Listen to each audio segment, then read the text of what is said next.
cuddled it, and didn't do the right nurturing.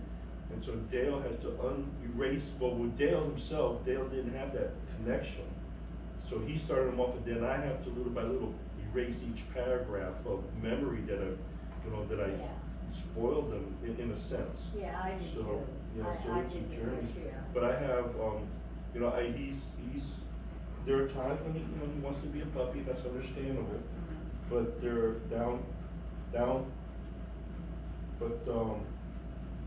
but there are times where he is absolutely agreeable.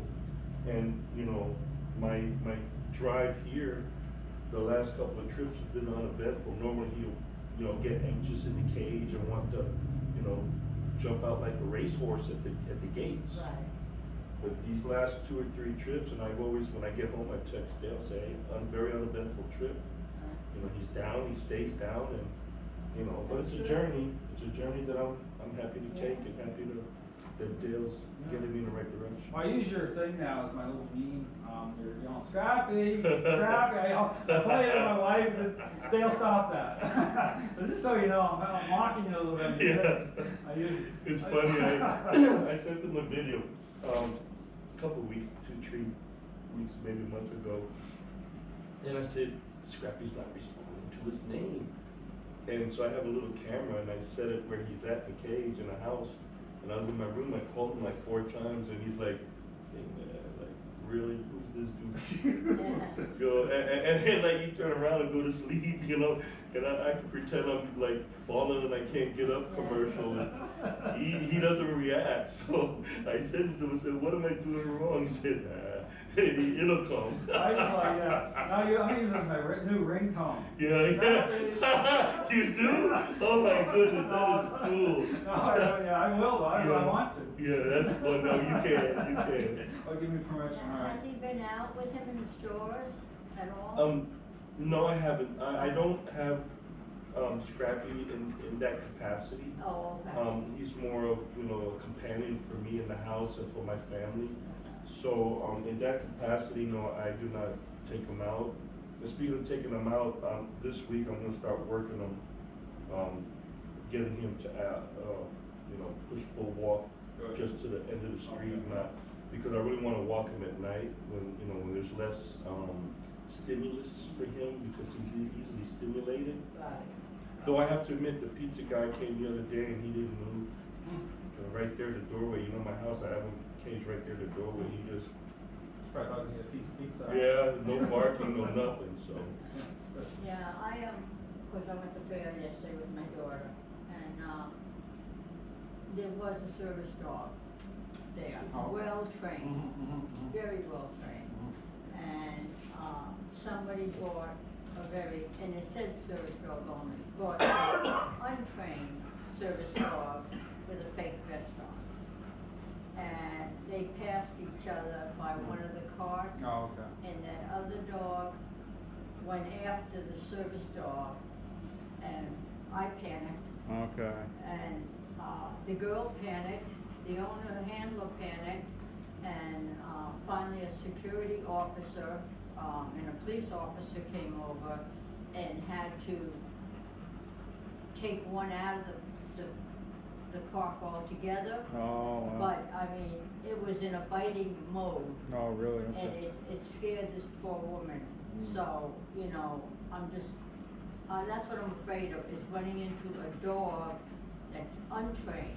Untrained. Well, just the big thing that happened, just focus entirely on Sadie. Don't even change your focus, but get out of the, start just slowly, because hopefully they still have the dog on the leash. The dog might be lunging up.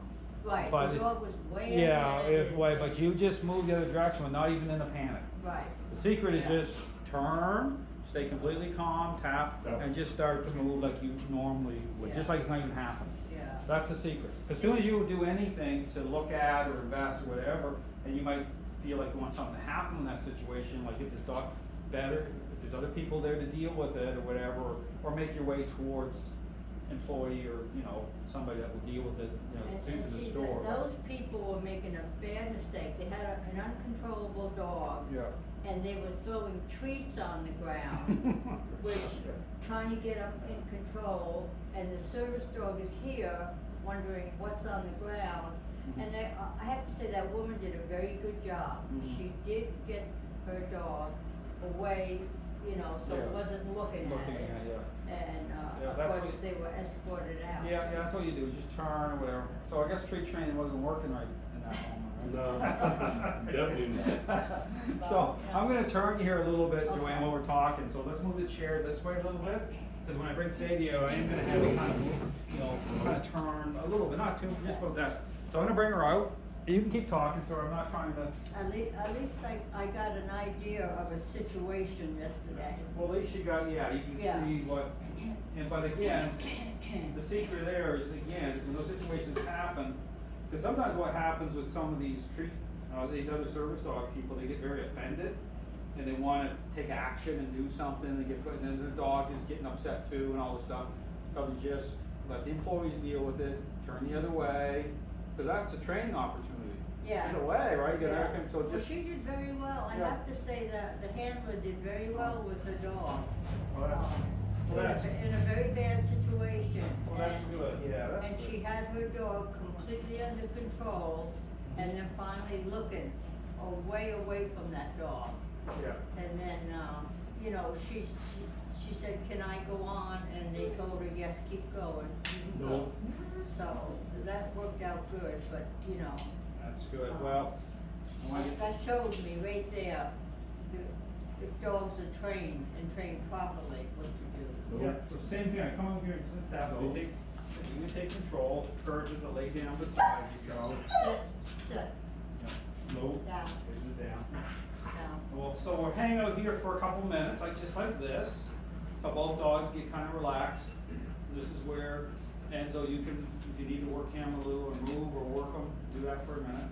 And then after like a minute, once Sadie's relaxed, we just have you start to walk a little bit here, just, and the chair's here too, so you can, just take little breaks or whatever. But, just wanna kind of see how she is, you know, it seems like I said, I've noticed a big improvement.